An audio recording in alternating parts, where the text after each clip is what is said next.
दोस्तों, आज हम भारत की राजनीति से जुड़े सबसे बड़े कंफ्यूजन को दूर करने वाले हैं।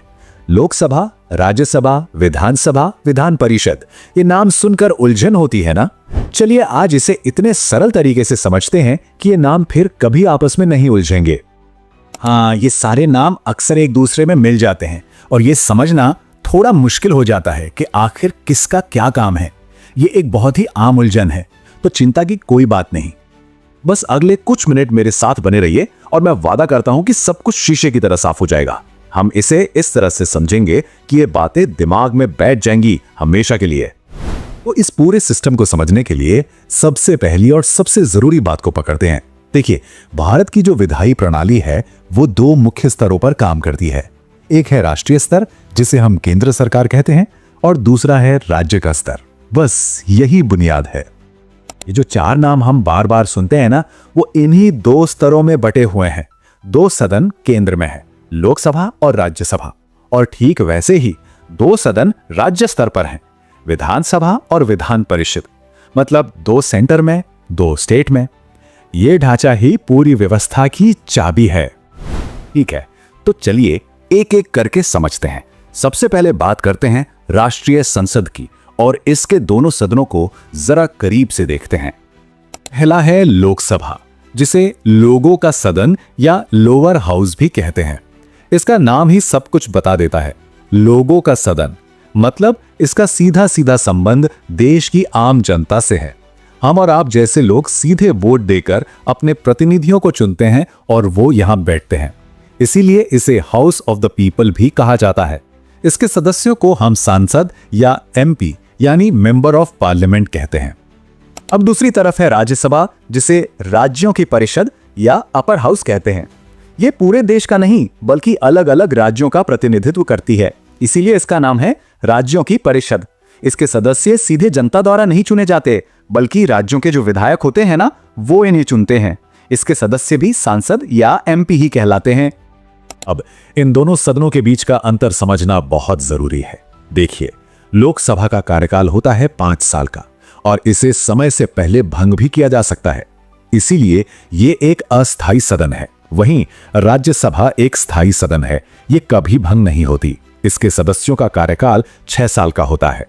सदस्य बनने के लिए न्यूनतम उम्र भी अलग अलग है। लोकसभा के लिए चाहिए 25 साल और राज्यसभा के लिए 30 साल। तो ये राज्यसभा का अप्रत्यक्ष चुनाव होता कैसे है? बहुत आसान है। पहला स्टेप, हम लोग यानी आम नागरिक अपने अपने राज्यों में विधायकों यानी एमएलएस को चुनते हैं। दूसरा स्टेप, फिर हमारे चुने हुए वही विधायक राज्यसभा के सांसदों यानी एमपीस को चुनते हैं। मतलब हमारी भागीदारी सीधी ना होकर हमारे प्रतिनिधियों के माध्यम से होती है। चलिए अब केंद्र से हटकर राज्य स्तर पर चलते हैं और आप देखेंगे कि यहाँ की संरचना राष्ट्रीय स्तर से कितनी ज्यादा मिलती जुलती है। अगर वो समझ आ गया तो ये तो और भी आसान है। इसे समझने का सबसे अच्छा तरीका यह है कि आप राज्य विधानमंडल को राष्ट्रीय संसद का ही एक छोटा मिनी वर्जन समझ लीजिए।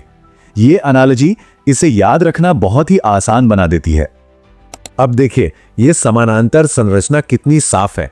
जो काम केंद्र में लोकसभा का है, ठीक वही काम राज्य में विधानसभा का है, और जो काम केंद्र में राज्यसभा का है, ठीक वही काम राज्य में विधान परिषद का है।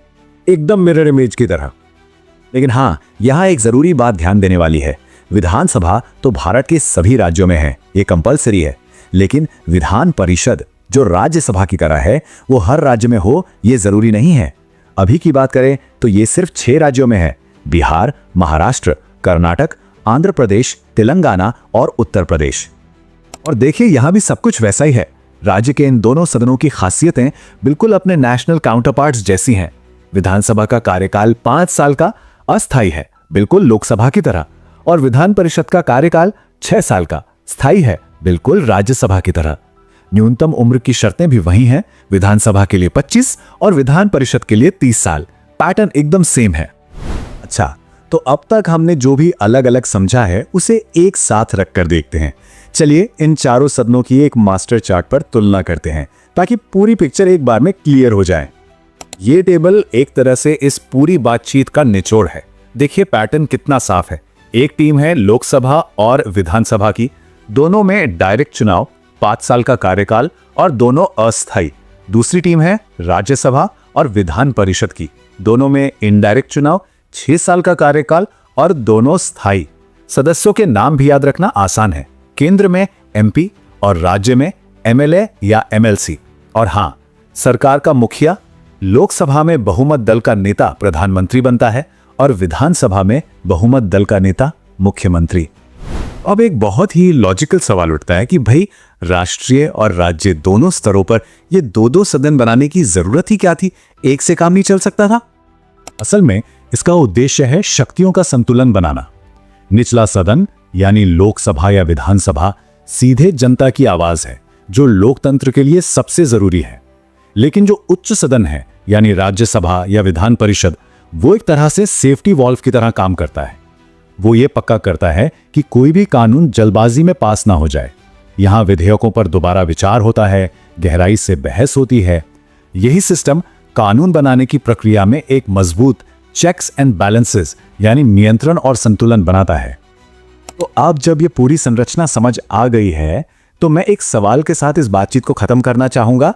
कभी सोचिएगा कि जब प्रतिनिधि सीधे जनता द्वारा चुने जाते हैं और जब वे अप्रत्यक्ष रूप से चुने जाते हैं, तो उनके द्वारा बनाए गए कानूनों की सोच और प्रकृति में क्या फर्क आ सकता है? ये एक बहुत दिलचस्प सवाल है जो हमारे लोकतंत्र की गहरी समझ देता है।